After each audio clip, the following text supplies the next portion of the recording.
ನೀವು ಮ್ಯೂಸಿಕ್ ಫ್ರೀಕ್ಸಾ? ಹಾಗಾದ್ರೆ ನಿಮ್ಮ ಪ್ಲೇ ಲಿಸ್ಟ್ನಲ್ಲಿ ಯಾವೆಲ್ಲ ಹಾಡುಗಳಿದ್ದಾವೆ? ಹಳೆ ರೆಟ್ರೋ ಹಾಡು, ದೇವ್ರ ಭಜನೆ, ಚಿಲ್ ಬೀಟ್ಸ್, ಹೀಗೆ ಮಿಕ್ಸೆಡ್ ವೆರೈಟೀಸ್ ಇರೋದಕ್ಕೆ ಸಾಧ್ಯನಾ ನಿಮ್ಮ ಪ್ಲೇ ಲಿಸ್ಟ್ನಲ್ಲಿ? ನನಗೆ ಎಲ್ಲ ಹಾಡು ಕೇಳೋದಕ್ಕೆ ಇಷ್ಟ. ಸೊ ಈಗ ನಾವು ಮಾತಾಡ್ತಾ ಇರೋದು ಮಲ್ಟಿ ಕ್ಯಾಪ್ ಫಂಡ್ಗಳು. ಇವು ಕೂಡ ಹಾಗೆ ಈ ಪ್ಲೇ ಲಿಸ್ಟ್ ಥರನೇ ಇರುತ್ತೆ.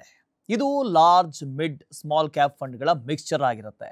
ಸ್ವಲ್ಪ ಫಾಸ್ಟ್ ಪೇಸ್ಡ್, ಸ್ವಲ್ಪ ರಿಸ್ಕ್ ಫ್ರೀ ಮತ್ತು ಪರ್ಫೆಕ್ಟ್ಲಿ ವೆಲ್ ಬ್ಯಾಲೆನ್ಸ್ಡ್ ಆಗಿರುತ್ತೆ. ಇವತ್ತಿನ ಈ ವಿಡಿಯೋದಲ್ಲಿ ನಾವು ವ್ಯಾಲ್ಯೂ ರಿಸರ್ಚ್ ಮತ್ತು ಮಾರ್ನಿಂಗ್ ಸ್ಟಾರ್ನಿಂದ 5 ಸ್ಟಾರ್ ರೇಟಿಂಗ್ ಪಡ್ಕೊಂಡಿರೋ 2 ಹೈ ಪರ್ಫಾರ್ಮಿಂಗ್ ಮಲ್ಟಿ ಕ್ಯಾಪ್ ಫಂಡ್ಗಳ ಬಗ್ಗೆ ಡಿಸ್ಕಸ್ ಮಾಡ್ತಾ ಹೋಗೋಣ. ಅದಕ್ಕೂ ಮೊದಲು ನಮ್ಮ ಚಾನಲ್ನ ನೀವು ಇನ್ನೂ ಸಬ್ಸ್ಕ್ರೈಬ್ ಮಾಡದೇ ಇದ್ದರೆ ಈಗಲೇ ಸಬ್ಸ್ಕ್ರೈಬ್ ಮಾಡಿ, ಜೊತೆಗೆ ಬೆಲ್ ಐಕಾನನ್ನು ಕ್ಲಿಕ್ ಮಾಡಿ. ವಿಡಿಯೋ ಇಷ್ಟ ಆದರೆ ಲೈಕ್ ಮಾಡಿ, ಡೌಟ್ಸ್ ಇದ್ದರೆ ಕಮೆಂಟ್ನಲ್ಲಿ ತಿಳಿಸಿ. So let's begin.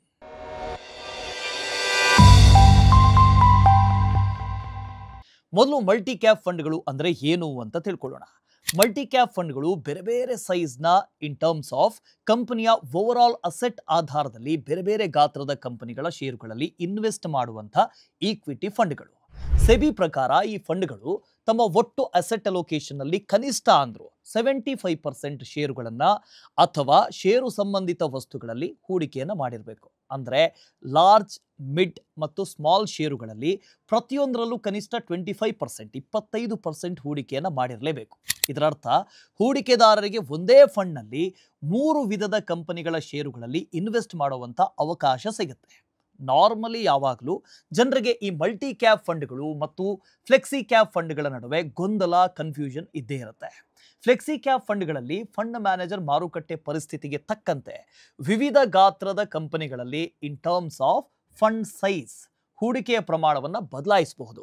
ಆದರೆ ಈ ಮಲ್ಟಿ ಕ್ಯಾಪ್ ಫಂಡ್ಗಳಲ್ಲಿ ಏನಾಗುತ್ತೆ, ಫಂಡ್ ಮ್ಯಾನೇಜರ್ ಯಾವಾಗಲೂ ದೊಡ್ಡ, ಮಧ್ಯಮ ಮತ್ತು ಚಿಕ್ಕ ಈ ಕಂಪನಿಗಳಲ್ಲಿ ಪ್ರತಿಯೊಂದರಲ್ಲೂ ಕನಿಷ್ಠ 25% ಹೂಡಿಕೆಯನ್ನು ಮಾಡಿರಲೇಬೇಕಾಗತ್ತೆ.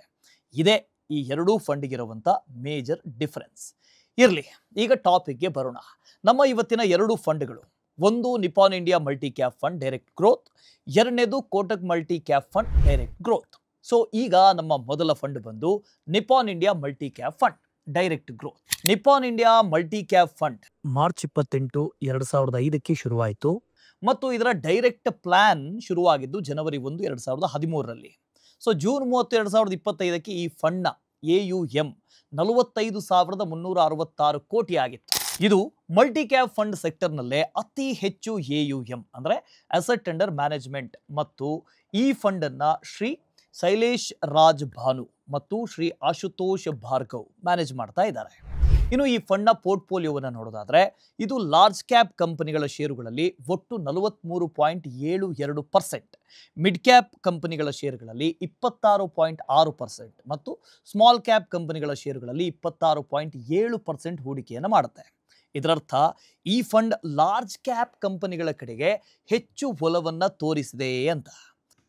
ಈ ಫಂಡ್ನ ಪೋರ್ಟ್ಫೋಲಿಯೋದಲ್ಲಿರುವ ಟಾಪ್ 5 ಷೇರುಗಳು ಯಾವುದು ಅಂದರೆ HDFC bank limited 5.29%, Axis bank limited 3.99%, ICICI bank limited 3.5%, Reliance industries limited 3.33%, GE ವೆರ್ನೋವಾ T&D India limited 3.2%. ಇನ್ನು ಟಾಪ್ 5 ಸೆಕ್ಟರ್ಗಳು ಯಾವುದು ಅಂತ ನೋಡಿದ್ರೆ ಮೊದಲನೇ ಸೆಕ್ಟರ್ ಬ್ಯಾಂಕುಗಳು 15.2%, ಎಲೆಕ್ಟ್ರಿಕಲ್ ಉಪಕರಣಗಳು 7.86%, retailing 6.28%, pharmaceuticals and biotechnology 5.97%, leisure services 5.75%. ಮೊದಲು ಸ್ಟ್ಯಾಂಡರ್ಡ್ ಡಿವಿಯೇಷನ್ ಅನ್ನು ನೋಡೋಣ. ಇದು ಮ್ಯೂಚುವಲ್ ಫಂಡ್ನ ರಿಟರ್ನ್ಸ್ಗಳು ಅದರ ಆವರೇಜ್ ಹಿಸ್ಟಾರಿಕಲ್ ರಿಟರ್ನ್ಸ್ಗಳಿಂದ ಎಷ್ಟು ಡಿವಿಯೇಟ್ ಆಗಿದೆ ಅನ್ನೋದನ್ನು ಕ್ಯಾಲ್ಕುಲೇಟ್ ಮಾಡುತ್ತೆ. ಹೆಚ್ಚಿನ ಸ್ಟ್ಯಾಂಡರ್ಡ್ ಡಿವಿಯೇಷನ್ ಅಂದರೆ ಈ ಫಂಡ್ನ ರಿಟರ್ನ್ಸ್ಗಳಲ್ಲಿ ಹೆಚ್ಚಿನ ವೊಲಾಟಿಲಿಟಿ ಇದೆ ಅಂತ ಅರ್ಥ. ಈಗ Nippon India multi cap fund direct ಗ್ರೋತ್ನ ಸ್ಟ್ಯಾಂಡರ್ಡ್ ಡಿವಿಯೇಷನ್ 12.98% ಇದೆ. ಆದರೆ ಈ ಫಂಡ್ನ ಪಿಯರ್ಸ್ ಫಂಡ್ಗಳ ಸ್ಟ್ಯಾಂಡರ್ಡ್ ಡಿವಿಯೇಷನ್ ಬಂದ್ಬಿಟ್ಟು 13.84%. ಇದರರ್ಥ ಈ ಫಂಡ್ ತನ್ನ ವರ್ಗಕ್ಕಿಂತ ಕಡಿಮೆ ವೊಲಾಟಿಲಿಟಿಯನ್ನು ಹೊಂದಿದೆ ಅಂತ, ಅಂದರೆ ಏರುಪೇರನ್ನು ಹೊಂದಿದೆ ಅಂತ. ಇನ್ನು ಮುಂದೆ ಬೀಟಾ ನೋಡೋಣ. ಬೀಟಾ ಅನ್ನೋದು ಫಂಡ್ನ ವೊಲಾಟಿಲಿಟಿನ ಅದರ ಬೆಂಚ್ ಮಾರ್ಕ್ನೊಂದಿಗೆ ಹೋಲಿಸಿ ಕ್ಯಾಲ್ಕುಲೇಟ್ ಮಾಡುತ್ತೆ. ಬೀಟಾ 1ಕ್ಕಿಂತ ಹೆಚ್ಚಾದರೆ ಫಂಡ್ ಬೆಂಚ್ ಮಾರ್ಕ್ಗಿಂತ ಹೆಚ್ಚು ವಾಲಟೈಲ್ ಆಗಿದೆ ಅಂತ, 1ಕ್ಕಿಂತ ಅದೇ ಕಡಿಮೆ ಆದರೆ ಕಡಿಮೆ ವಾಲಟೈಲ್ ಆಗಿದೆ ಅಂತ ಅರ್ಥ. Nippon India multi cap fund direct ಗ್ರೋತ್ನ ಬೀಟಾ 0.84 ಇದೆ. ಇದರರ್ಥ ಈ ಫಂಡ್ ತನ್ನ ಬೆಂಚ್ ಮಾರ್ಕ್ಗಿಂತ ಕಡಿಮೆ ವಾಲಿಟೈಲ್ ಆಗಿದೆ ಅಂತ. ಈಗ ಶಾರ್ಪ್ ರೇಷಿಯೋನ ಬಗ್ಗೆ ಮಾತಾಡೋಣ. ಈ ರೇಷಿಯೋ ಫಂಡ್ ತೆಗೆದುಕೊಂಡ ಪ್ರತಿ ಯೂನಿಟ್ ರಿಸ್ಕ್ಗೆ ಎಷ್ಟು ಹೆಚ್ಚು ರಿಟರ್ನ್ ಅನ್ನು ಜನರೇಟ್ ಮಾಡಿದೆ ಅಂತ ತೋರಿಸುತ್ತೆ. ಶಾರ್ಪ್ ರೇಷಿಯೋ ಹೆಚ್ಚಾದಷ್ಟು ರಿಸ್ಕ್ ಅಡ್ಜಸ್ಟ್ಮೆಂಟ್ ರಿಟರ್ನ್ ಹೆಚ್ಚಾಗ್ತಾ ಹೋಗುತ್ತೆ. Nippon India multi cap fund direct ಗ್ರೋತ್ನ ಶಾರ್ಪ್ ರೇಷಿಯೋ ಬಂದು 1.36. ಇದರರ್ಥ ಪ್ರತಿ ಯೂನಿಟ್ ಎಕ್ಸ್ಟ್ರಾ ರಿಸ್ಕ್ಗೆ ಫಂಡ್ 1.36 ಪಟ್ಟು ರಿಟರ್ನ್ಸ್ ಅನ್ನು ಹೆಚ್ಚು ಗಳಿಸ್ತಾ ಹೋಗಿದೆ ಅಂತ. ಫೈನಲಿ ಸಾರ್ಟಿನೋ ರೇಷಿಯೋ, ಇದು ಕೇವಲ ಡೌನ್ ಸೈಡ್ ರಿಸ್ಕ್ ಮಾತ್ರ ಪರಿಗಣಿಸುತ್ತೆ. ಹೈಯರ್ ಸಾರ್ಟಿನೋ ರೇಷಿಯೋ ಅಂದ್ರೆ ಲೋವರ್ ಡೌನ್ ಸೈಡ್ ನೊಂದಿಗೆ ಹೈಯರ್ ರಿಟರ್ನ್ಸ್ ಅಂತ. ಈ ಫಂಡ್ ನ ಸಾರ್ಟಿನೋ ರೇಷಿಯೋ ಬಂದು 1.82 ಇದೆ. ಇದರ ಅರ್ಥ ಏನು ಅಂದ್ರೆ ಪ್ರತಿ ಯೂನಿಟ್ ಡೌನ್ ಸೈಡ್ ರಿಸ್ಕ್ಗೆ ಇದು 1.82 ಪಟ್ಟು ರಿಟರ್ನ್ಸ್ ಅನ್ನ ಜನರೇಟ್ ಮಾಡ್ತಾ ಹೋಗಿದೆ. ಈಗ ಅಪ್ಸೈಡ್ ಮತ್ತು ಡೌನ್ ಸೈಡ್ ಕ್ಯಾಪ್ಚರ್ ರೇಷಿಯೋನ ನೋಡೋಣ. Upside capture ratio share market ಹೆಚ್ಚಾದಾಗ ಈಕ್ವಿಟಿ ಫಂಡ್ ತನ್ನ ಬೆಂಚ್ ಮಾರ್ಕ್ಗೆ ಕಂಪೇರ್ ಮಾಡಿದಾಗ ಹೇಗೆ ಕಾರ್ಯನಿರ್ವಹಿಸುತ್ತೆ ಅನ್ನೋದನ್ನ ತೋರಿಸುತ್ತೆ, ಹೇಗೆ ವರ್ಕ್ ಆಗುತ್ತೆ ಅನ್ನೋದನ್ನ ತೋರಿಸುತ್ತೆ. ಈಗ ಅಪ್ಸೈಡ್ ಕ್ಯಾಪ್ಚರ್ ರೇಷಿಯೋ 100ಕ್ಕಿಂತ ಹೆಚ್ಚಾದರೆ ಈಕ್ವಿಟಿ ಫಂಡ್ ಗ್ರೋಯಿಂಗ್ ಮಾರ್ಕೆಟ್ನಲ್ಲಿ ಬೆಂಚ್ ಮಾರ್ಕ್ಗಿಂತ ಉತ್ತಮವಾಗಿ ಕಾರ್ಯನಿರ್ವಹಿಸುತ್ತೆ ಅಂತ. ಈಗ Nippon India multi cap fund direct ಗ್ರೋತ್ನ ಅಪ್ಸೈಡ್ ಕ್ಯಾಪ್ಚರ್ ರೇಷಿಯೋ 108 ಇದೆ. ಇದರ ಅರ್ಥ ಏನು? ಬೆಂಚ್ ಮಾರ್ಕ್ 10% ಹೆಚ್ಚಾದರೆ ಈ ಫಂಡ್ 10.8% ಹೆಚ್ಚಾಗುತ್ತೆ. Downside capture ratio share market ಇಳಿದಾಗ ಫಂಡ್ ತನ್ನ ಬೆಂಚ್ ಮಾರ್ಕ್ಗೆ ಕಂಪೇರ್ ಮಾಡಿದಾಗ ಎಷ್ಟು ಇಳಿಯುತ್ತೆ ಅನ್ನೋದನ್ನು ತೋರಿಸುತ್ತೆ. ಈಗ ಡೌನ್ ಸೈಡ್ ಕ್ಯಾಪ್ಚರ್ ರೇಷಿಯೋ 100ಕ್ಕಿಂತ ಕಡಿಮೆ ಆದರೆ ಏನಾಗುತ್ತೆ? ಇದರರ್ಥ ಈಕ್ವಿಟಿ ಫಂಡ್ ಇಳಿತಿರುವ ಮಾರುಕಟ್ಟೆಯಲ್ಲಿ ಡೌನ್ ಸೈಡ್ ಫಾಲಿಂಗ್ ಮಾರುಕಟ್ಟೆಯಲ್ಲಿ ಬೆಂಚ್ ಮಾರ್ಕ್ಗಿಂತ ಕಡಿಮೆ ಇಳಿಯುತ್ತೆ ಅಂತ. ಈಗ Nippon India multi cap fund direct ಗ್ರೋತ್ನ ಡೌನ್ ಸೈಡ್ ಕ್ಯಾಪ್ಚರ್ ರೇಷಿಯೋ ಬಂದು 61 ಇದೆ. ಇದರ ಅರ್ಥ ಏನು ಅಂದರೆ ಫಾಲಿಂಗ್ ಮಾರ್ಕೆಟ್ನಲ್ಲಿ ಬೆಂಚ್ ಮಾರ್ಕ್ 10% ಇಳಿದಾಗ ಈ ಫಂಡ್ ಕೇವಲ 6.1% ಮಾತ್ರ ಇಳಿಯುತ್ತೆ.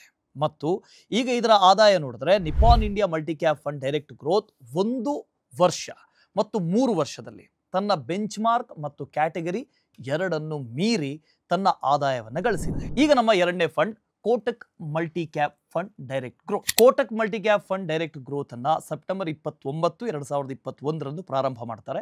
ಜೂನ್ 30ಕ್ಕೆ ಇದರ AUM ಬಂದು 18,904.21 ಕೋಟಿ ಮತ್ತು ಈ ಫಂಡ್ನ ಶ್ರೀ ದೇವೇಂದರ್ ಸಿಂಘಾಲ್ ಮತ್ತು ಶ್ರೀ ಅಭಿಷೇಕ್ ಬಿಸೇನ್ ಮ್ಯಾನೇಜ್ ಮಾಡ್ತಾ ಇದ್ದಾರೆ. ಇನ್ನು ಈ ಫಂಡ್ನ ಪೋರ್ಟ್ಫೋಲಿಯೋ ಜೂನ್ 30, 2025ಕ್ಕೆ ನೋಡಿದ್ರೆ ಲಾರ್ಜ್ ಕ್ಯಾಪ್ ಕಂಪನಿಗಳಲ್ಲಿ 43.48%, ಮಿಡ್ ಕ್ಯಾಪ್ ಕಂಪನಿಗಳಲ್ಲಿ 26.47% ಮತ್ತು ಸ್ಮಾಲ್ ಕ್ಯಾಪ್ ಕಂಪನಿಗಳಲ್ಲಿ 28.89% ಅಷ್ಟು ಹೋಲ್ಡಿಂಗ್ ಅನ್ನು ಇರಿಸಿಕೊಂಡಿದೆ. ಇನ್ನು ಪೋರ್ಟ್ಫೋಲಿಯೋದ ಟಾಪ್ 5 ಶೇರ್ಸ್ ಯಾವುದು ಅಂತ ನೋಡಿದ್ರೆ Maruti Suzuki India limited, State Bank of India, Hero MotoCorp, Poonawalla Fincorp, Hindustan Petroleum Corporation. ಇನ್ನು ಟಾಪ್ 5 ಸೆಕ್ಟರ್ಸ್ ಬ್ಯಾಂಕ್ಗಳು, automobile, IT software, finance, retailing ಇದರ ಹೋಲ್ಡಿಂಗ್ಸ್ ಇದೆ. ಈಗ ಇವರ ಪ್ರಮುಖ ರೇಷಿಯೋಗಳನ್ನು ನೋಡ್ತಾ ಹೋಗೋಣ. ಈ ಫಂಡ್ನ ಸ್ಟ್ಯಾಂಡರ್ಡ್ ಡಿವಿಯೇಷನ್ 15.46% ಇದೆ. ಇದು ತನ್ನ ಬೆಂಚ್ ಮಾರ್ಕ್ ಮತ್ತು ಕ್ಯಾಟಗರಿಗಿಂತ ತುಂಬಾನೇ ಹೆಚ್ಚು. ಇದರರ್ಥ ಏನು ಅಂದರೆ ಫಂಡ್ ತನ್ನ ಬೆಂಚ್ ಮಾರ್ಕ್ ಮತ್ತು ಕ್ಯಾಟಗರಿಗೆ ಹೋಲಿಸಿದ್ರೆ ಹೆಚ್ಚು ವಾಲಿಟೈಲ್ ಹೊಂದಿದೆ ಅಂತ. ಇನ್ನು Kotak multi cap fund direct ಗ್ರೋತ್ನ ಬೀಟಾ 1.03 ಇದೆ. ಇದರರ್ಥ ಫಂಡ್ ತನ್ನ ಬೆಂಚ್ ಮಾರ್ಕ್ಗಿಂತ ಸ್ವಲ್ಪ ಹೆಚ್ಚು ವಾಲಟೈಲ್ ಹೊಂದಿದೆ ಅಂತ. ಈ ಫಂಡ್ನ ಶಾರ್ಪ್ ರೇಷಿಯೋ ಬಂದು 1.17 ಇದೆ. ಇದರರ್ಥ ಪ್ರತಿ ಯೂನಿಟ್ ಎಕ್ಸ್ಟ್ರಾ ರಿಸ್ಕ್ಗೆ ಫಂಡ್ 1.17 ಪಟ್ಟು ರಿಟರ್ನ್ಸ್ ಅನ್ನು ಜನರೇಟ್ ಮಾಡಿದೆ. ಇನ್ನು ಈ ಫಂಡ್ನ ಸಾರ್ಟಿನೋ ರೇಷಿಯೋ ಬಂದು 1.54 ಇದೆ. ಇದರರ್ಥ ಪ್ರತಿ ಯೂನಿಟ್ ಡೌನ್ ಸೈಡ್ ರಿಸ್ಕ್ಗೆ ಇದು 1.54 ಪಟ್ಟು ರಿಟರ್ನ್ಸ್ ಅನ್ನು ಕೊಟ್ಟಿದೆ. ಅಂದರೆ 1.54ರಷ್ಟು ರಿಟರ್ನ್ಸ್ ಅನ್ನು ಜನರೇಟ್ ಮಾಡಿದೆ. ಈಗ ಅಪ್ಸೈಡ್ ಮತ್ತು ಡೌನ್ ಸೈಡ್ ಕ್ಯಾಪ್ಚರ್ ರೇಷಿಯೋನ ಬಗ್ಗೆ ಡಿಸ್ಕಸ್ ಮಾಡ್ತಾ ಹೋಗೋಣ. ಇನ್ನು ಕೋಟಕ್ ಮಲ್ಟಿ ಕ್ಯಾಪ್ ಫಂಡ್ನ ಅಪ್ಸೈಡ್ ಕ್ಯಾಪ್ಚರ್ ರೇಷಿಯೋ 123. ಇದರ ಅರ್ಥ ಬೆಂಚ್ ಮಾರ್ಕ್ 10% ಹೆಚ್ಚಾದರೆ ಈ ಫಂಡ್ 12.3% ಹೆಚ್ಚಾಗುತ್ತೆ ಮತ್ತು ಈ ಫಂಡ್ನ ಡೌನ್ ಸೈಡ್ ಕ್ಯಾಪ್ಚರ್ ರೇಷಿಯೋ 93. ಇದರರ್ಥ ಫಾಲಿಂಗ್ ಮಾರ್ಕೆಟ್ನಲ್ಲಿ ಬೆಂಚ್ ಮಾರ್ಕ್ ರೇಷಿಯೋ 10% ಇಳಿದ್ರೆ ಈ ಫಂಡ್ ಕೇವಲ 9.3% ಮಾತ್ರ ಇಳಿಯುತ್ತೆ ಅಂತ. ಈಗ ಈ ಫಂಡ್ನ ರಿಟರ್ನ್ಸ್ ಹೇಗೆ ಅಂತ ನೋಡೋಣ. Kotak multi cap fund direct growth 3 ವರ್ಷದಲ್ಲಿ ತನ್ನ ಬೆಂಚ್ ಮಾರ್ಕ್ ಮತ್ತು ಕ್ಯಾಟಗರಿ ಎರಡನ್ನೂ ಕೂಡ ಮೀರಿಸಿದೆ. 1 ವರ್ಷದಲ್ಲಿ ಫಂಡ್ ತನ್ನ ಬೆಂಚ್ ಮಾರ್ಕ್ ಗಿಂತ ವೆಲ್ ಪರ್ಫಾರ್ಮ್ಡ್ ಆಗಿದೆ. Also this fund doesn't have a long term history. ಇನ್ನೊಮ್ಮೆ ಈ ಫಂಡ್ನ ಕ್ವಿಕ್ ರೀಕ್ಯಾಪ್ ನೋಡೋದಾದ್ರೆ ಯಾವುದೇ ಮ್ಯೂಚುವಲ್ ಫಂಡ್ ಸ್ಕೀಮ್ ಸೆಲೆಕ್ಟ್ ಮಾಡುವಾಗ ಪೋರ್ಟ್ಫೋಲಿಯೋ ಓವರ್ಲ್ಯಾಪ್ ರೇಷಿಯೋ ತುಂಬಾನೇ ಯೂಸ್ಫುಲ್ ಸೆಲೆಕ್ಷನ್ ಕ್ರೈಟೀರಿಯಾ ಆಗಿರುತ್ತೆ. ಕೋಟಕ್ ಮಲ್ಟಿ ಕ್ಯಾಪ್ ಫಂಡ್ನ ಪೋರ್ಟ್ಫೋಲಿಯೋವನ್ನು ಇತರ ಫಂಡ್ಗಳಿಗೆ ಕಂಪೇರ್ ಮಾಡಿದ್ರೆ ಇದರ ಓವರ್ಲ್ಯಾಪ್ ಕಡಿಮೆ ಇದೆ. ಕೋಟಕ್ ಮಲ್ಟಿ ಕ್ಯಾಪ್ ಫಂಡ್ಗೆ ನಿಪಾನ್ ಮಲ್ಟಿ ಕ್ಯಾಪ್ನೊಂದಿಗೆ 15.31% ಓವರ್ಲ್ಯಾಪ್ ರೇಷಿಯೋ ಇದೆ.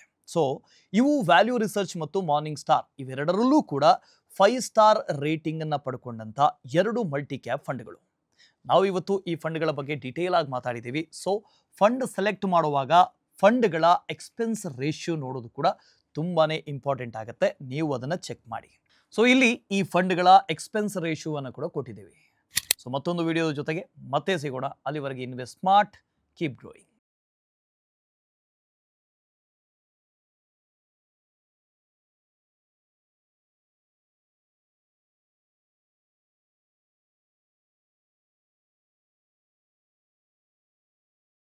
Mutual fund investments are subject to market risks. Read all scheme-related documents carefully.